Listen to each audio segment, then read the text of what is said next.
ഇനി ഒന്ന് ചോദിച്ചോട്ടെ, 1 കൊറിന്തോസ് 2-ാം അധ്യായം കാണാപ്പടം പഠിച്ചവരൊന്ന് കൈവെക്കാമോ? ഇമ്പ്രൂവ്മെന്റ് ഉണ്ടാന്ന് നോക്കാൻ വേണ്ടിയാണ്. എത്ര പേരുണ്ടെന്ന് എന്നെ നോക്കട്ടോ. 1, 2, 4, 5, 6 ചോദിക്കും കേട്ടോ. 7, 8, 9, 10, 11, 12, 14, 15 പേര് 16 പേരോളം ആത്മാവിലോട്ട് കടന്നു. ഇനി അവരുടെ കടന്ന് പെട്ടെന്ന് വരും ആത്മാവിലോട്ട് ശക്തിയായ. മറ്റവര് ഇങ്ങനെ കിടന്ന് തൂങ്ങിയാണ് കേട്ടോ. അതുകൊണ്ട് വേഗം അത് ഇരുന്ന് വായിച്ച് കേട്ടോ. അപ്പൊ 1 കൊറിന്തോസ് 2:11 വാക്യം ശക്തിയായി തരും. എന്താ 11? അപ്പോഴാണ് നിങ്ങളുടെ ആത്മാവിന് ശക്തി വരുന്നത്. അപ്പോഴാണ് ഡെലിവറൻസ് ഗിഫ്റ്റ് ഒക്കെ കർത്താവ് കാണിച്ചു തരുന്നത്. അല്ലെങ്കിൽ ഇതൊക്കെ ദോഷത്തരമാണെന്നും പറഞ്ഞു നടക്കും. ഇങ്ങനെ ഒന്നും ഇല്ല, പിശാചില്ല, അതില്ല, ഈശോ ഇല്ലെന്ന് പറയും. ഈ പിശാചില്ലെന്ന് പറഞ്ഞാൽ ഈശോ ഇല്ല. 1 യോഹന്നാൻ 3:8 എന്താണ്? അപ്പൊ ഈ ഡെലിവറൻസ് ഗിഫ്റ്റ് വരാൻ ആഗ്രഹിക്കുന്നവരെല്ലാം 1 കൊറിന്തോസ് 3:4 തൊട്ട് 10 വനം കാണാപ്പടം പഠിച്ചിരിക്കണം. ദൈവം വെളിപ്പെടുത്തി തരണ്ടേ? അല്ലാതെ ആരെ കൊണ്ട് വെളിപ്പെടുത്തി തരാൻ സാധിക്കും? എനിക്ക് പറഞ്ഞു തരാൻ സാധിക്കുമോ? നിങ്ങളെ തന്നെ ദൈവം പഠിപ്പിച്ചു തരും. 1 യോഹന്നാൻ 3 1 ജോൺ 3 4-10 അത് ബൈ ഹാർട്ട് പഠിക്കണം. അത് 1 യോഹന്നാൻ 3 3-ാം അധ്യായത്തില് 4 തൊട്ട് 10 വരെ അത് വെച്ച് ധ്യാനിക്കുമ്പോഴാണ് കൃപകളിൽ വരുമ്പോ ഞങ്ങളെ ദൈവം വെളിപ്പെടുത്തി. എല്ലാം ഈശോ പഠിപ്പിച്ചു തരും, വേറെ ആരും പഠിപ്പിക്കണ്ട കേട്ടോ. അത് പ്രജാപതിയും മറിച്ചൊന്നുമല്ല പഠിക്കാനുള്ളത്. പഠിക്കണ പത്രോസിലും പൗലോസിലും കൂടി വരണം. അവരിലെ കൂടിയാണ് നമ്മൾ യേശുവിനെ അറിയേണ്ടത്. അവരാണ് പത്രോസിനാണ് യേശു എടുത്ത് കൊടുത്തിരിക്കുന്നത്. അതാ പിന്നെ എല്ലാവരും എടുക്കാൻ പാടില്ല, യൂദാസിനെ പിടിച്ചു കൊടുക്കാൻ പാടില്ല. ഈശോ മത്തായി 16-17 വാക്യം എന്താണെന്ന് വായിച്ചിട്ടുണ്ട്. നമ്മളോട് അതുപോലെ തന്നെയാണ് പറയുന്നത്. യേശു അവനോട് അരുളി ചെയ്തു, യോനായുടെ പുത്രനായ ശിമയോനെ, നീ ഭാഗ്യവാൻ. മാംസരക്തങ്ങളല്ല, സ്വർഗസ്ഥനായ എന്റെ പിതാവാണ് നിനക്കിത് വെളിപ്പെടുത്തിയത്. അപ്പൊ സ്വർഗസ്ഥനായ പിതാവ് നമുക്കെല്ലാം വെളിപ്പെടുത്തി തരും. എല്ലാവർക്കും വെളിപ്പെടുത്തി. നിങ്ങൾ വിശുദ്ധിയിലോട്ട് വന്നാല്, വിശുദ്ധിയാണ് എല്ലാത്തിന്റെ ഇരിപ്പണം. വിശുദ്ധി ഉണ്ടെങ്കിൽ മാത്രമേ എല്ലാം അറിയുള്ളൂ, കൃപകളെല്ലാം. അല്ലെങ്കിൽ ആദ്യം പഴയ ശങ്കരൻ അവിടെ കിടക്കും, തോണിക്കിടന്ന് എല്ലാവരുടെ കുറ്റങ്ങളും കണ്ട്. കുറ്റങ്ങൾ കാണുന്ന ആരാണ്? അവനിലുള്ള ബന്ധനങ്ങളാണ്. അതുകൊണ്ടാണ് അവൻ കുറ്റം കാണുന്നത്. ഇത് ആത്മീയ രഹസ്യം ഇതാണ്. യെശയ്യാ പ്രവാചകൻ 58:9 ഈ വ്യർത്ഥഭാഷണം വന്നു പോയാല് നിങ്ങളുടെ നാക്ക് മറിഞ്ഞുപോയി. നമ്മുടെ നാക്ക് എന്താണ് ആക്കേണ്ടത്? ജെറമിയ 15:19 സത്വചനങ്ങൾ മാത്രം. അതുകൊണ്ടാണ് എത്ര വലിയവനും താഴെ പോകുമെന്ന് പറയുന്നത്. പ്രാർത്ഥനയും എന്തുകൊണ്ടാണ് കൂടെ 2-3 പേർ ഒന്നിച്ചു പോകണമെന്ന് പറയുന്നത്? ഒറ്റക്ക് പോയാലോ വേഗം കൊണ്ടുപോകും, വേഗം ആരാണെങ്കിലും കൊണ്ടുപോകും ഒറ്റക്ക്. ലൂക്കാ 10:1-12 വനം പാലിച്ചിരിക്കുള്ള ഇവാഞ്ചലൈസേഷന് പോകുന്ന ഒരു കൈ കാണി. ഇപ്പൊ കൈയല്ല, കുട്ടിയാണ് കയറിയിട്ട് ഇവാഞ്ചലൈസേഷന് പോകുന്നത് കേട്ടോ. ഞാൻ ഒരു സ്ഥലത്ത് വെച്ച് ആളെ കണ്ടു വിട്ടി. അപ്പൊ പറയുന്നത് അതിനെന്താണെന്നാ ചോദിക്കുന്നത്. ബുദ്ധിയില് അതിനെന്താണ്? കുടിച്ചു. ഇവാഞ്ചലൈസേഷന് പോയി മനസ്സാന്തരം നടക്കുമോ? ഇല്ല. രോഗശാന്തി നടക്കും. അതിപ്പോ ബട്ടിനെടുക്ക വിളിച്ചാൽ മതി, ബട്ടിനെടുക്ക ചെന്നാൽ മതി. ഇവിടെ പറ്റില്ലേ? ഇവിടെ കണ്ട് ചെല്ലായത് ചെല്ല്, രോഗശാന്തി. അവൻ എന്തൊക്കെ പറയുന്നറിയാമോ? അപ്പന്റെ കാര്യമൊക്കെ പറഞ്ഞു തരും. ഏതിൽ കൂടിയാണ് പറഞ്ഞത്? അപ്പസ്തലപ്രവർത്തനം 16:16 കൂടി. ഇത് കേൾക്കുമ്പോഴൊക്കെ ശരിയാണ് കണ്ടോ. ഗണപതി പാല് കുടിച്ചെന്ന് പറഞ്ഞപ്പോ ശരിയാണെന്നും പറഞ്ഞ് നടക്കുന്നത്. അവൻ എല്ലാ തന്ത്രങ്ങളും ഉപയോഗിക്കും സാത്താന്. അതുകൊണ്ടാണ് പത്രോസ് പറഞ്ഞത് 1 പത്രോസ് 5:8 അവൻ അലർന്ന സിംഹമാണ്, അവൻ ആരെ വിഴുങ്ങണമെന്ന് അന്വേഷിച്ചുകൊണ്ട് ഓടി നടക്കുന്നു. അവൻ കൊമ്പും തലയും ഒന്നിടയെന്നും വെച്ചല്ല നടക്കുന്ന. അവൻ അരൂപിയാണ് അവൻ. ഈ അരുവിയെ കണ്ടുപിടിക്കണമെങ്കിൽ കൃപ തന്നെ വേണം. അതുകൊണ്ടാണ് ഡെലിവറൻസ് ഗിഫ്റ്റ് കിട്ടുമ്പോൾ അത് വളർത്തണം ആത്മാവില് ഉണ്ടോ. അപ്പോഴാണ് പൈശാശക്തികളെല്ലാം കർത്താവ് കാണിച്ചു തരും ഉണ്ടോ. എല്ലാം ഈശോയുടെ കൃപയിലായിരിക്കും. ഇതുകൊണ്ടാണ് പാപത്തിന്റെ മുകളിൽ കൃപയെന്ന് റോമ 5:20. അപ്പൊ ഏറ്റവും കൂടുതൽ പാപം ചെയ്യുന്നവന് വേഗം ഡെലിവറൻസ് ഗിഫ്റ്റ് കിട്ടും. ഇല്ല വലിയ പാവമുണ്ടോ ഇവിടെ? വേഗം കിട്ടും. ഒന്ന് കൈവക്കാം, അവർക്ക് വേഗം കിട്ടും. ഈശോയിൽ വന്ന പിന്നെ ഈശോയുടെ ഏറ്റവും ഓമന മകളായിരിക്കും, ഓമന പുത്രനായിരിക്കും. കണ്ടോ, നിങ്ങൾ എവിടെ ചെന്നാലും എന്തായിരിക്കും കർത്താവിന്റെ കാര്യം? യെശയ്യാ പ്രവാചകൻ 42 1 തൊട്ട് 9 വചനവും, യെശയ്യാ പ്രവാചകൻ 49 1 തൊട്ട് 7 വരെയുള്ള വചനവും, യെശയ്യാ പ്രവാചകൻ 50 4 തൊട്ട് 10 വരെയുള്ള 10 വരെയുള്ള വചനവും, യെശയ്യാ പ്രവാചകൻ 56 14 തൊട്ട് 16 വചനത്തിലും എന്റെ പുത്രനാണ് വേണ്ടത്. പുത്രനെ കൊണ്ടുനടക്കുന്ന പിന്നെ ദൈവമാണ്, കർത്താവാണ്. അതുകൊണ്ടാണ് നമ്മളെ അറ്റാക്ക് ചെയ്ത കർത്താവ് നോക്കിക്കോളൂ എന്ന് പറഞ്ഞത്. നമ്മൾ പരിശുദ്ധാരൂപിയാണെങ്കിൽ അറ്റാക്ക് വേണം, നല്ല ശിക്ഷണം കിട്ടണം, അപ്പൊ നല്ല പ്രഹരം കിട്ടണം, നല്ല പെർസിക്യൂഷൻ വരണം കേട്ടോ. അപ്പൊ ഈ പെർസിക്യൂഷൻ എന്തെന്ന് നമ്മൾ പലയിടത്തും പീഡനം, ശരിക്കുള്ള പീഡനം കിട്ടുന്നവർക്കേ കൂടുതൽ കൃപ കിട്ടുള്ളൂ കേട്ടോ. അങ്ങനെയാണ് അത് വെട്ടി ഒരിക്കലാണ് കർത്താവിന്റെ. എബ്രായർ 12 1 തൊട്ട് 8 വരെയുള്ള വചനം നിങ്ങളാ. ഇതിപ്പോ ചെറിയ പീഡനം വരുമ്പോ തന്നെ പേടിച്ചു കഴിഞ്ഞാൽ കിട്ടി കുറെ കഴിയുമ്പോ പീഡനമൊന്നും ഏൽക്കുവോ? ഏൽക്കല. പീഡനം ഇല്ലെങ്കിലേ വിഷമം. നല്ല ചാരായം കുടിക്കുന്നവർക്ക് ചാരായം കുടിച്ച് അവസാനത്തെ കൂടി എന്താണ്? കൊട്ടുപടിയാണ്. ആദ്യം സ്കോച്ചായിരിക്കും, റോയൽ സല്യൂട്ടൊക്കെ വലിയ ഫോമില്. അത് കഴിഞ്ഞ് ഇയാളിങ്ങനെ തകർന്നുകൊണ്ടിരിക്കും. കടങ്ങളൊക്കെ കയറി പുള്ളി അറിയില്ല. പിന്നെ പുള്ളി അവിടെ നിന്ന് പോയി സ്കോച്ച് വിസ്കി ആയി, പിന്നെ അവിടുന്ന് കഴിഞ്ഞ് പിന്നെ പീറ്റർ സ്കോട്ടായി, പിന്നെ പീറ്റർ സ്കോട്ടായി, പിന്നെ അതിലെന്താന്ന് പിന്നെ ബിജോയ്സ് ആയി. അത് കഴിഞ്ഞ് പിന്നെ ഏറ്റവും ഡൂക്കിരിയായി. പിന്നെയാണ് കൊട്ടുപടിക്ക് പോണം. അവസാനത്ത് നിന്നാണ് കൊട്ടുപടി. അവസാനം കുടിക്കാനായിട്ട് ആരൊക്കെ ആയിരിക്കും? കാക്കാമാര് കൂടെ, റൗഡികള് ആ ലെവലിലോട്ട് പോരും. മനസ്സിലായില്ലേ? അപ്പൊ അതുപോലെ നമ്മൾ കൃപയിൽ വേണം വളരാനായിട്ട്. യേശുവിന്റെ കൃപ, അതുകൊണ്ടാണ് കൃപ മാത്രം മതി എന്ന് വിശുദ്ധ പൗലോസ് പറയണത്. 1 കൊറിന്തോസ് 15:10. അത് കാണാപ്പടം പഠിച്ചിരിക്കണം. എന്താണ്? ഞാനല്ല പ്രവർത്തിക്കുന്നത്, ദൈവമാണ്. ഞാൻ കൂടുതൽ അധ്വാനിക്കുന്ന ആര് കാരണമാണ്? ഈശോയുടെ കൃപ കാരണമാണ്. അതുകൊണ്ടാണ് ഞാൻ കൂടുതൽ അധ്വാനിക്കുന്നത്. ഞാനല്ല അധ്വാനിക്കുന്നത്, എന്നിലുള്ള ദൈവ കൃപയാണ്. ഈ കൃപ നേടിയെടുക്കുന്നതാണോ ദൈവത്തിന്റെ ദാനമാണോ?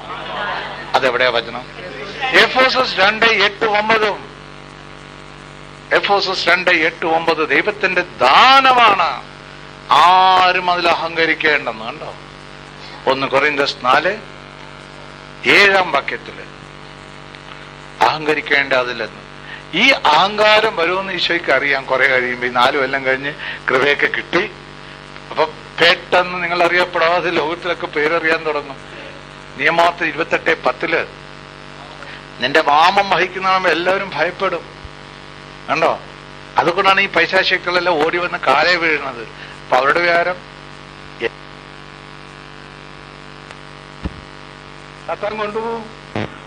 അവൻ പറയും, വാ എന്റെ രാജ്യത്ത് വാന്ന് വിളിക്കും, ഞാൻ എല്ലാം തരാം. ലൂക്കാ 4:6-7 ഈശോയോട് പറഞ്ഞില്ലേ, നീ എന്നെ ആരാധിച്ചാൽ മതി, ഈ കാണുന്നത് മുഴുവനും ലോകം മുഴുവനും തരാം. ഇതുകൊണ്ടാണ് ഈശോ വന്നവർ മറിഞ്ഞു പോയാല് അങ്ങോട്ട് പോകും, അഗാധത്തിലോട്ട് പോകും. ഇതുകൊണ്ടാണ് എപ്പോഴും സദാത്തിലോട്ട് പോകും. ഇതുകൊണ്ടാണ് എപ്പോഴും സദാ പ്രാർത്ഥിക്കണമെന്ന് 1 തെസ്സലോനിക്ക 5:15-18 വചനത്തില് സദാ പ്രാർത്ഥിക്കുക, സന്തോഷമായിരിക്കുക, പ്രാർത്ഥനയിൽ സ്ഥിരതമുള്ളവരായിരിക്കുക. റോമ 12:11-12 പ്രാർത്ഥനയിൽ സ്ഥിരമുള്ളവരായിരിക്കുക എന്ന്. എഫേസോസ് 6:18 നിങ്ങൾ പ്രാർത്ഥനാനിരതരായി പോകുക എന്നെല്ലാം പറയുന്നത്. ആ പ്രാർത്ഥനയാണ് ഭാഷാവരം. റോമ 8:26 ഭാഷാവരത്തിൽ പ്രാർത്ഥിച്ചു ആ പ്രാർത്ഥന ശക്തമായി മാറ്റും. ഇതുകൊണ്ടാണ് ഭാഷാവരത്തിൽ പ്രാർത്ഥിച്ചുകൊണ്ടിരുന്നാല് ക്രമേണ നിങ്ങൾ ശക്തരായി വരും കേട്ടോ. എപ്പോഴും കാർ ഓടിക്കുമ്പോ ഭാഷാവരം, വർക്ക് ചെയ്ത് വെറുതെ ഇരിക്കുമ്പോ, വർക്കില്ലാതെ വെറുതെ ഇരിക്കുമ്പോ ചിലപ്പോ കുത്തിയിരിക്കുമല്ലോ, ചൊറിയും കുത്തി, ആ സമയത്തും ഭാഷാവരം ഉപയോഗിക്കുക. തേങ്ങ ചിരണ്ടുമ്പോ ഭാഷാവരം ഉപയോഗിക്കുക. അലക്കുന്ന സമയത്ത് ഭാഷാവരം വെച്ച് പ്രാർത്ഥിക്കുക. കണ്ടോ? ആവശ്യമില്ലാത്ത പുസ്തകങ്ങളെല്ലാം ഒഴിവാക്കണം. യേശുവിന് വരുമ്പോ 1 കൊറിന്തോസ് 2:2 യേശുവിനെ പറ്റി മാത്രമേ നിങ്ങൾ അറിഞ്ഞുകൂടൂ, വേറെ ആരെ പറ്റി അറിയാൻ പോകരുത്. തൽക്കാലം യേശു സ്ഥിരമായി ഉറക്കണം. ഇടയ്ക്ക് ടെസ്റ്റ് ചെയ്ത് നോക്കണം. ടെസ്റ്റിംഗ് 2 കൊറിന്ത്യൻസ് 13:5 യേശു ഉണ്ടോ ഇല്ലെന്ന്. ഇല്ലെങ്കിൽ ഡ്രൈനസ് തോന്നും, ഇല്ലെങ്കിൽ പ്രാർത്ഥിക്കാൻ സാധിക്കില്ല. തലയിലാണ്ട് കയറി ഇരിക്കണ പോലെയൊക്കെ തോന്നും. കോപം വരും പെട്ടെന്ന്. കോപം വന്നാലോ മറ്റവൻ കൂടെ എത്തും. ആരാണ്? പിശാച്. സാഫത്വൻ. എഫെസോസ് 4:26-27. അതുകൊണ്ട് കോപിക്കാം. കോപം അപ്പമിട്ട് കളയണം. ഭാര്യയും ഭർത്താവും തമ്മിൽ കോപിച്ച 2 മുറി കിടന്നാല് സാത്താൻ എന്ത് സന്തോഷമാണ്. അവൻ രണ്ടാക്കണം. ഡിവൈഡാണ് അവന്റെ ഏറ്റവും വലിയ ആവശ്യം. അവൻ വരുന്ന എന്തിനാ? യോഹന്നാൻ 10:10 കൊല്ലാനും മോഷ്ടിക്കാനും നശിപ്പിക്കാൻ. വേണമെങ്കിൽ ഇന്ന് പോയി വഴക്കിട്ട് വന്നിട്ട് 2 മുറി മാറിക്കിടക്കും. നാളെ രാവിലെ വരുമ്പോ ദേഷ്യം പിന്നെയും കൂടും. കൊള്ളിവാക്കൾ പറയും അങ്ങോട്ടും ഇങ്ങോട്ടും. അത് പിന്നെയും കൂടും. അപ്പൊ ഭർത്താവ് ഭാര്യയുടെ അമ്മയ്ക്ക് പറയും. അപ്പൊ ഭർത്താവിന്റെ മൂത്ത പെങ്ങളെ നോക്കി ഭാര്യ കൊടുക്കും അങ്ങോട്ട്, ഇല്ലേ? അപ്പൊ പിന്നെ അതാണ് ഡിവിഷൻ ഉണ്ടാക്കുന്നത്. ഇതുകൊണ്ടാണ് ഗലാത്യ 5:17-21 ഭവനത്തിൽ 5-ാം അധ്യായത്തില് അത് 17-21 ഭവനത്തില് 13 പാപങ്ങൾ അവിടെ ഉണ്ട്. 15 പാപങ്ങൾ. 15 പാപം ഉണ്ടായില്ല. ആ 15 പാപവും നമ്മൾ അറിഞ്ഞിരിക്കണം.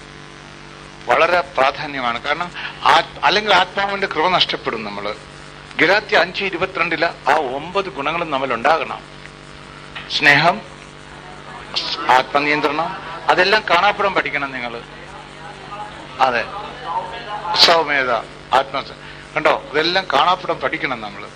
അപ്പൊ എപ്പോഴും നമുക്ക് ആ വചനം സ്ട്രൈക്ക് ചെയ്തുകൊണ്ടിരിക്കും. കൊളോസസ് 3 ആ 12-ാം വാക്യത്തില് 5 ഗുണങ്ങളുണ്ട്. അതെന്തൊക്കെയാണെന്ന് അറിയാമോ? അതിൽ നടുക്കത്ത് എന്താണെന്ന് അറിയാമോ? എന്താ നടുക്കത്ത് വെച്ചേക്കണ? അല്ലെങ്കിൽ മറ്റവൻ വളച്ചൊടിച്ചു കളഞ്ഞാലോ? അതാണ് നടുക്കൊണ്ടെന്ന് വെച്ചേക്കണം. അങ്ങനെ കാരുണ്യം, ദയ, വിനയം, പിന്നെ സൗമ്യത, ക്ഷമ. അപ്പൊ ഈ വിനയത്തിന് എന്തുമാത്രം ഇമ്പോർട്ടൻസ് ഉണ്ടെന്നറിയാമോ? വിനയത്തിൽ കൂടെയാണ് കൃപ മുഴുവൻ വരുന്നത്. കണ്ടോ? ആദ്യം തന്നെ വന്നിട്ട് ഒറ്റ ക്ലാസ് അങ്ങോട്ട് വിനയം എടുത്തിരുന്നെങ്കിലാ പ്രൈഡ് എല്ലാരും പോയിക്കളെ. കണ്ടോ? ഈശോയ്ക്ക് അനേക ശിഷ്യന്മാരുണ്ടായിരുന്നു. എന്റെ രക്തവും മാംസവും ഭക്ഷിക്കണമെന്നുള്ള സത്യം പറഞ്ഞപ്പോ എല്ലാം കടന്നു കളഞ്ഞ്. യോഹന്നാൻ 6:60 കണ്ടോ? അതുകൊണ്ടാണ് ഈ യോഹന്നാൻ, ഈ പെന്റക്കോസ്റ്റ് പല വിഭാഗങ്ങള് യോഹന്നാൻ 6-ാം അധ്യായം കാണാത്ത പോലെ നടക്കും. കണ്ണും പൊട്ടി പൂച്ച പാല് കുടിക്കുന്നത്. 6-ാം അധ്യായമാണ് വലിയ അധ്യായം, ശക്തമായ അധ്യായം. അതിൽ 6:63 വാക്യമാണ് ഏറ്റവും വലിയ ആത്മീയ രഹസ്യം. വചനം ആത്മാവും ജീവനുമാണ്. കണ്ടോ? വചനം സത്യമാണ്. യോഹന്നാൻ 17:17. ഈ വചനമാണ് ആ സമരിയാക്കാരി സ്ത്രീയോട് കർത്താവ് പറഞ്ഞത്. യോഹന്നാൻ 4:23-24 ആത്മാവിലും സത്യത്തിലും ആരാധിക്കണമെന്ന് ദൈവത്തെ. ഈ ആരാധനയാണ് യഥാർത്ഥ ആരാധന. ഇതാണ് റോമ 12:1-2 വാക്യത്തില് ദൈവത്തെ ആരാധന എന്ന് വെച്ചാൽ നമ്മളെ തന്നെ വിശുദ്ധീകരിക്കുക. ഈ നമ്മളെ തന്നെ വിശുദ്ധീകരിക്കുന്നതിന്റെ തുടക്കം എന്താണെന്ന് പറയാം ആർക്കെങ്കിലും? അത് വരാനായിട്ട് എന്താണ്? നാക്ക് വെട്ടിക്കളയണം. അന്നാലെ വേഗം വരുവുള്ളൂ. യാക്കോബ് 3:2 3 ആ 1 തൊട്ട് 12 വരെയുള്ള വചനം. ഈ നാക്കിനെ നിയന്ത്രിക്കുമ്പോ എന്തിനൊക്കെ ശരീരം മുഴുവനും നിയന്ത്രിച്ചു കഴിഞ്ഞു. അവിടെ നിന്നാ തുടക്കം വിശുദ്ധിയിലോട്ട്. അതുകൊണ്ട് ഈ നാക്കിനെ നിയന്ത്രിക്കാൻ വലിയ പ്രയാസമാണല്ലേ? അപ്പോ നാക്ക് ഓടിക്കാതിരുന്നു നോക്ക്. എങ്ങനെയെങ്കിലും നാക്കിനെ നിയന്ത്രിക്കണം. അതിനാണ് സെൽഫ് കൺട്രോള്. ഈശോയെ വിശ്വസിക്കുമ്പോൾ മാത്രമേ ഈ നാക്കിനെ നിയന്ത്രിക്കാൻ തുടങ്ങുള്ളൂ. കണ്ടോ? ഈ നാക്കിന്റെ അടിയിൽ എന്തിരിപ്പുണ്ടെന്നറിയാമോ? വലിയ വിഷമാണ്. റോമ 13-ാം അധ്യായത്തില് 12 തൊട്ട് 14 വചനത്തില് അന്ന് തൊണ്ടയുടെ അകത്ത് എന്താ ശവക്കുഴിയാണെന്ന്. കണ്ടോ? കണ്ടോ? വരുന്നത് എന്തായിരിക്കും? വിഷമാണ്. ആ തുറന്നു കഴിഞ്ഞാൽ എന്താ വരണത്? വിഷമാണ്. അതിനാണ് പറയുന്നത്. കുറച്ച് സങ്കീർത്തനങ്ങൾ നിങ്ങളൊന്ന് പഠിക്കണം, വായിക്കണം. പോയിരുന്നു വീട്ടിൽ സങ്കീർത്തനം 52 2 തൊട്ട് 6 വരെ വചനവും അതൊന്ന് വായിച്ചു നോക്കട്ടെ. വായിച്ചു പോവാം. ആദ്യം ലൂക്ക യാക്കോ വായിക്കാണ് നല്ലത്. കാരണം നാക്ക് 3:2 വായിച്ചാൽ മതി, ഒറ്റ വചനം. അപ്പോഴേ ഈ കൃപയിലോട്ട് വരുവുള്ളൂ. കൃപയിലോട്ട് അടുപ്പിക്കാനാണ്. സംസാരത്തിൽ തെറ്റുവരാത്ത ഏവനും പൂർണ്ണനാണ്. തന്റെ ശരീരത്തെ മുഴുവൻ നിയന്ത്രിക്കാൻ അവന് കഴിയും. അപ്പൊ ഈ സംസാരത്തിൽ പിടിച്ചൊക്കെ വേണം കേട്ടോ. ചിലപ്പോ സംസാരിക്കാൻ ഇരുന്ന് നോക്കണം അനങ്ങാതെ. ഇങ്ങനെയാണ്. അതാണ് യെശയ്യാ 53:7 ആ വചനം സ്വീകരിക്കണം നിങ്ങൾ. ആദ്യം തന്നെ ബൈബിൾ ക്ലാസ്സിലൊക്കെ വരുമ്പോ കൊല്ലം കൊണ്ടുവന്ന കുഞ്ഞാടിനെ പോലെ അമ്മായിമ്മ വല്ലതും പറഞ്ഞ മറുപടി പറയരുത് കേട്ടോ. വീട്ടിൽ ചെന്ന പറയരുത്. അവര് ചേട്ടന്മാരെന്തെങ്കിലുമൊക്കെ പറയാൻ വരും, തർക്കിക്കാൻ. മിണ്ടാതെ നിന്ന് കളഞ്ഞേക്കണം ആദ്യമൊക്കെ. അങ്ങനെയാണ് പോകുന്നത്. ചിലപ്പോൾ നിൽക്കുന്ന വിലക്കാരത്തിയായിരിക്കും നമ്മുടെ കഴുത്തേ കയറുന്നത്, അല്ലെങ്കിൽ വേലക്കാരനായിരിക്കും. നിങ്ങൾ വിചാരിക്കും ഒന്ന് കൊടുത്താൽ എന്താണ്, പക്ഷെ നിൽക്കരുത്. ആ സമയത്ത് പിടിച്ചു നിൽക്കണം. ഇങ്ങനെയാണ് സെൽഫ് കൺട്രോൾ പഠിക്കുന്ന ആത്മനിയന്ത്രണം. ഈ ആത്മനിയന്ത്രണം 2 തിമോത്തി 1:7 ദൈവത്തിന്റെ വലിയൊരു കൃപയാണ്, വലിയൊരു ദാനമാണ്. ദൈവശക്തി, ദൈവസ്നേഹം, ആത്മനിയന്ത്രണം. ഇതാണ് ഈ കൈവപ്പിൽ കൂടി വരുന്നത്. ഒറ്റ കൈവച്ചാൽ മതി, അപ്പം മനസ്സാന്തരം കിട്ടും. അതിനിപ്പം എന്താണ്, കൈവച്ചു കഴിഞ്ഞാൽ മറ്റവൻ കയറിയാണ്. കണ്ടോ? എന്തുകൊണ്ടാണ് ഈ വിശുദ്ധിയില്ലാതെ തൊട്ടുകൂടാ? 1 തിമോത്തി 5:22 23-ാം വാക്യത്തില്. അതുകൊണ്ടാണ് ആരും ധൃതി കൂട്ടല്ലേ, ഇത് തമ്മിൽ വെച്ച് ഇപ്പൊ തന്നെ രോഗശാന്തി കിട്ടുമെന്നാണ് പറയുന്നത്. കിട്ടിയില്ല. പൈശാശക്തി അപ്പളവും അവൻ അറിഞ്ഞുകൂടാത്തോണ്ടാണ്. പിശാചില്ലെന്ന് പറഞ്ഞാല് എങ്ങനെ നിങ്ങൾക്കറിയാം ഒരു സ്ഥലത്ത് മ്ലേച്ഛ വസ്തുക്കളുള്ള സ്ഥലത്ത് ദൈവത്തിന്റെ കൃപ കുറവായിരിക്കും. അതുകൊണ്ടാണോ ലൂക്ക 16:14-15 വാക്യത്തില് മനുഷ്യന്റെ ദൃഷ്ടിയിൽ ഉത്കൃഷ്ടമായത് ദൈവത്തിന്റെ മുമ്പിൽ നികൃഷ്ടമായിരിക്കും. യെശയ്യാ 55:8-9 ദൈവത്തിന്റെ ചിന്തകളും വഴികളും എല്ലാം വ്യത്യസ്തമാണ്. മനുഷ്യരിൽ നമ്മളിൽ നിന്ന് എല്ലാം വ്യത്യസ്തമായിരിക്കും. അത് അറിയണമെങ്കിൽ നമ്മുടെ ആന്തരികാത്മാവ് ശക്തിപ്പെടണം, നമ്മുടെ ബാഹ്യമനുഷ്യൻ ക്ഷയിക്കണം. 2 കൊറിന്തോസ് 4:16-18 വരെയുള്ള മനത്തില്. എന്നിട്ട് ആന്തരിക മനുഷ്യൻ വളരണം, ശക്തിപ്പെടണം. അത് സ്നേഹം കൊണ്ടേ സാധ്യമാകുകയുള്ളൂ. എഫോസസ് 3:14-19 വരെയുള്ള വചനത്തില് ഈ ആന്തരിക മനുഷ്യൻ ശക്തിപ്പെടുത്തുക. അതുകൊണ്ടാണ് വിശുദ്ധ പൗലോസ് പറയുന്നത് ഏറ്റവും വലിയ കൃപ സ്നേഹമാണെന്ന്. 1 കൊറിന്തോസ് 14:1. ഇതിൽ വളർന്ന് ശക്തിപ്പെടുമ്പോഴാണ് 1 യോഹന്നാൻ 4:15-16 വാക്യത്തില് യേശു ദൈവപുത്രനാണെന്ന് പറയാൻ സാധിക്കുന്നത്. സ്നേഹത്തിന്റെ ആധിക്യമാണ്. സ്നേഹം വർദ്ധിച്ചു വരുമ്പോ ആ സ്നേഹം വെറുതെ കയറി പൂജാരിനെ സ്നേഹിക്കാനല്ല.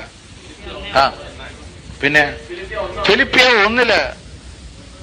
1:9-11 വരെയുള്ള വനത്ത് 9-ാം വാക്യം ബൈഹാർട്ട് പഠിക്കണം. അത് പഠിച്ചില്ലെങ്കിൽ നിങ്ങൾ കൃപയിലോട്ട് വരികയില്ല. 1 കൊറിന്തോസ് 12:10 കൃപ കിട്ടിയില്ല നിങ്ങൾക്ക്. ഏത് കൃപ? ആത്മാവിനെ വിവേചിക്കാനുള്ള കൃപ, ഡിസേൺമെന്റ് കിട്ടിയല്ല. സ്നേഹമെന്നും പറഞ്ഞ് വെറുതെ സ്നേഹിക്കാനല്ല. അതുകൊണ്ടാണ് വിശുദ്ധ പൗലോസ് പറയുന്നത് ഗലാത്യ 1:10 ഞാൻ മനുഷ്യനെ പ്രീതിപ്പെടുത്താൻ പോയിരുന്നെങ്കിൽ ദൈവത്തിന്റെ ദാസനാകുകയില്ല. കണ്ടോ? ഇപ്പൊ നിങ്ങൾ തന്നെ മനുഷ്യരെ പ്രീതിപ്പെടുത്താൻ പോയാൽ നിങ്ങൾ വരുമായിരുന്നു ഇവിടെ. ആരെങ്കിലുമൊക്കെ തടുത്ത് പോകണ്ട. കണ്ടോ? അവരുടെ ബുദ്ധിയിലാണ് അവർ കാണുന്നത്. കണ്ടോ? ഇപ്പൊ നിങ്ങൾ ആത്മാവിൽ വന്നു. ഇനി ആത്മാവിന് ശക്തി 1 കൊരിന്തോസ് 2 അങ്ങോട്ട് കാണാപ്പടം പഠിച്ചു കഴിയുമ്പോൾ അതിൽ 9-16 വരെയുള്ള വനം വന്നു കഴിയുമ്പോൾ നിങ്ങൾ എവിടെയാവും? 1 കൊരിന്തോസ് 2:15 വായിച്ചണ്ടേ? അതിലോട്ട് വരും നിങ്ങള്. മറ്റവര് 1 കൊരിന്തോസ് 2:14 രണ്ടും വായിര്. 14 അറിയണം, 15 അറിയണം. ലൗകിക മനുഷ്യന് വായിക്കരുത്. ലൗകിക മനുഷ്യന് ദൈവാത്മാവിന്റെ ദാനങ്ങൾ ഭോഷത്വമാകയാൽ അവൻ അത് സ്വീകരിക്കുന്നില്ല. ഈ ദാനങ്ങൾ ആത്മീയമായി വിവേചിക്കപ്പെടേണ്ടവയാകയാൽ അവ ഗ്രഹിക്കാനും അവന് സാധിക്കുന്നില്ല. ആത്മീയ മനുഷ്യൻ എല്ലാ കാര്യങ്ങളും വിവേചിച്ചറിയുന്നു, അവനെ വിധിക്കാൻ ആർക്കും സാധിക്കുകയില്ല. കർത്താവിനെ പഠിപ്പിക്കാൻ തക്കവിധം അവിടുത്തെ മനസ്സറിഞ്ഞവൻ ആരുണ്ട്? ഞങ്ങളാകട്ടെ ക്രിസ്തുവിന്റെ മനസ്സ് അറിയുന്നു. ആ അവസ്ഥയിൽ നിങ്ങൾ എത്തും. ഈശോ എത്തിക്കും. അത് ഈശോയെ കൊണ്ട് മാത്രമേ സാധ്യമാകുള്ളൂ. അതുകൊണ്ടാണ് സ്വസ്ഥതയും ബലവുമായിരിക്കട്ടെ ആശ്രമെന്ന് യെശയ്യാ പ്രവാചകൻ 30:15-18 വരെയുള്ള വചനത്തിൽ പറയുന്നത്. നിങ്ങളെ എത്തിക്കണമെങ്കിൽ ഈശോയില്ലാതെ സാധ്യമല്ല. ഒരുത്തിനും സ്വന്തം കഴിവിൽ സാധിക്കില്ല. ഈശോന്റെ വചനങ്ങളെ ആശ്രയിച്ച് വിശ്വസിച്ച് വചനം സ്വീകരിച്ച് പ്രാർത്ഥനയിലും ഉപവാസത്തിലും മൊഴി വന്നു കഴിയുമ്പോൾ ഈ അവസ്ഥയിലോട്ട് നിങ്ങൾ വരും. നിങ്ങളുടെ ആത്മീയ മനുഷ്യരായി വരും. അപ്പൊ നിങ്ങളെ വിധിക്കാൻ വല്ലവർക്കും സാധിക്കുമോ? അവര് പറയുന്നെല്ലാം പോഷത്തരമായിരിക്കും. അവർക്ക് കൃപയില്ലാത്തതുകൊണ്ടാണ് അവരങ്ങനെ പറയുന്നത്. അതുകൊണ്ടാണ് കൃപയുള്ളവർ ധൈര്യപൂർവ്വം പറയും ആത്മാവിന്റെ കാര്യങ്ങൾ. യോഹന്നാൻ 3:31-36 വചനത്തില് സ്വർഗീയ കാര്യങ്ങൾ ആത്മാവിലുള്ളവൻ പറയും, മറ്റേ ഭൗമിക കാര്യങ്ങൾ ഭൗമിയൻ സംസാരിക്കും എന്ന് പറയുന്നത്. ജ്ഞാനവും പരിശുദ്ധാരിവും ഉണ്ടെങ്കിൽ മാത്രമേ സ്വർഗീയ കാര്യങ്ങളെ അറിയുള്ളൂ. എവിടെയാണ് വചനം? ജ്ഞാനം 9:16-19 വചനം വേണം. എന്നാലേ അത് അറിയുള്ളൂ സ്വർഗം. കേട്ടോ? അപ്പം ജ്ഞാനവും, ഈ ജ്ഞാനമാണ്. ജ്ഞാനം കിട്ടണമെങ്കിൽ വെറുതെ ഇരുന്നാൽ കിട്ടുമോ? ജ്ഞാനമില്ലാത്തവൻ ദൈവത്തോട് ചോദിക്കട്ടെ എന്ന് എവിടെയാണ്? യാക്കോബ് 1:5-6. ഈ ജ്ഞാനം കിട്ടണമെങ്കിൽ പ്രാർത്ഥിക്കണം. കണ്ടോ? പേഴ്സണൽ പ്രെയർ വേണം. ആദ്യമൊക്കെ പേഴ്സണൽ പ്രെയർ തന്നെ വേണം. പേഴ്സണൽ പ്രെയറിൽ കൂടിയാണ് ആത്മീയ ശക്തി വരുന്നത്. പിന്നെ അത് ഷെയർ ചെയ്യുമ്പോൾ നിങ്ങളെ നിന്ന് അങ്ങോട്ട് പോകുകയുള്ളു. കേട്ടോ? അപ്പൊ അത് ഫിൽ ചെയ്യണോ? ഫിൽ ചെയ്തുകൊണ്ടിരിക്കണം. അതിനാണ് വചനം വായിക്കണം, പ്രാർത്ഥിക്കണം, പേഴ്സണൽ പ്രെയർ വേണം, പിന്നെ കൂട്ടായ്മ വേണം, ഷെയർ ചെയ്യണം, നിങ്ങൾ മറ്റുള്ളവർ ഉപദേശിക്കണം. ഈ 2 തിമോത്തി 3:16 എല്ലാവർക്കും കൊടുക്കണം. ഉണ്ടോ? പിന്നെ നിങ്ങൾ നന്മ മാത്രം ചെയ്യുക. 1 പത്രോസ് 2:15. മൂടനെ എല്ലാം അവസാനിച്ചു പോകും. ഇപ്പൊ ഒരു 6 കൊല്ലത്തിന് മുമ്പ് നിങ്ങളെ തെറി പറഞ്ഞവരൊക്കെ ഇപ്പൊ വരും, ചീത്തയൊക്കെ പറഞ്ഞു നടന്നവര്. ഇപ്പൊ ഞാൻ ഓർക്കുന്നത്, കഴിഞ്ഞ എന്റെ മുമ്പത്തെ ഞായറാഴ്ച ഞാൻ ഒരു ശനിയാഴ്ച വൈകുന്നേരം ഒരു ഭാര്യയും ഭർത്താവും കൂടി വന്നു പറഞ്ഞു, എൻ്റെ അപ്പന് വേണ്ടി ഒന്ന് പ്രാർത്ഥിക്കുക. അപ്പൻ ആശുപത്രി കിടക്കുന്നു, പെട്ടെന്ന് തളർന്നുപോയി, കൈയും കാലും എല്ലാം, പ്രാർത്ഥിക്കണം. അപ്പൊ ഞാൻ നോക്കിയപ്പോ ഈ മനുഷ്യൻ, ഈ സഹോദരൻ 5 കൊല്ലമായി എന്നെ പീഡിപ്പിക്കുന്നത്. അനേകർ തടുക്കിയാണ് നടന്നു, പ്രാർത്ഥനക്ക് പോലെ, കള്ളനാണ്, കപടനാണ്, എല്ലാം പറഞ്ഞു. പക്ഷെ ആ സമയത്ത് നമ്മൾ എന്തെങ്കിലും വൈരാഗ്യം വെച്ചിരുന്നാലോ നമ്മുടെ പ്രാർത്ഥന കേൾക്കുമോ? അവിടെ വചനം എവിടെയാണ്? വചനം ഉണ്ടെങ്കിൽ, അല്ലെ? മാർക്ക് 11:24-26 ഉള്ളവന് നമ്മുടെ പ്രാർത്ഥന കേൾക്കില്ല. ആ വ്യക്തിയോട് വിരോധം ഉണ്ടെങ്കിൽ എന്തെങ്കിലും വിധത്തിൽ ആ നിമിഷം അത് ആർക്ക് വിട്ടുകൊടുക്കണം? ഈശോയ്ക്ക് വിട്ടുകൊടുക്കണം. ഇതിനാണ് ലൂക്ക 6-ാം അധ്യായത്തില് 27-36 വചനവും, മത്തായി 5-ല് 43-48 വചനവും, നമ്മൾ ശത്രുക്കൾക്ക് വേണ്ടി പ്രാർത്ഥിച്ചാൽ മാത്രമേ നമ്മുടെ കൃപ ശക്തിപ്പെടുകയുള്ളൂ. അതിന് ജെർമിയ 15-ല് 10-14 വചനം. അങ്ങനെ പ്രാർത്ഥിച്ചില്ലെങ്കിൽ നിങ്ങൾ കുടുക്കിലാവും, നിങ്ങൾ വീണ്ടും അസ്വസ്ഥരാവും. ശത്രുക്കൾക്ക് വേണ്ടി ഇത് വലിയ രഹസ്യമാണ്, ആത്മീയ രഹസ്യം. കണ്ടോ? ഇതുതന്നെയാണ് കായൻ 7 ഉണ്ടെങ്കിൽ ലാമയ്ക്ക് 77 ഇരട്ടി ശത്രുത ഉണ്ടാവുമെന്ന് ഉൽപ്പത്തി 4:24 പറഞ്ഞൊരു. കണ്ടോ? ശത്രുത, ഭയങ്കര ശത്രു. ഇതാണ് യേശു പറഞ്ഞത് മത്തായി 18-ല് 21-22 70 പ്രാവശ്യം ക്ഷമിക്കണം. അപ്പൊ ക്ഷമ ഉണ്ടോ? എന്നാലും മറ്റവനാണ് കൂടി നിൽക്കണം. 70 പറഞ്ഞില്ലേ യേശു, മറ്റൊരെത്രയാണ്? 77. അപ്പൊ 7 കൂടി നിൽക്കണുണ്ടോ? ഇതാണ് ഈ വൈരാഗ്യം വന്നു പോയാല് അത് വളരും അങ്ങോട്ട് കിടന്നു. അപ്പനില് വൈരാഗ്യം ഉണ്ടെങ്കിൽ മകനായാലും 10 ഇരട്ടി 77 ഇരട്ടിയാവും. അപ്പൊ മിക്കവാറും അങ്ങനെയാണ് ഈ കുടുംബങ്ങൾ തമ്മിലുള്ള യുദ്ധം നടക്കുന്നത്. പല കുടുംബങ്ങളുണ്ടാവുമല്ലോ. അപ്പം പറഞ്ഞു കേട്ടിട്ടുണ്ടാവും, മകൻ അവന്റെ ഹൃദയത്തിൽ ചെറുപ്പത്തില് ആ വൈരാഗ്യം അവിടെ വെച്ചുകൊണ്ടിരിക്കും. എന്നിട്ട് അമ്മ പറയും, എടാ നീ ഒരു 18 വയസ്സാകുന്നത് കാണിച്ചു കൊടുക്കണം കേട്ടടാന്ന്.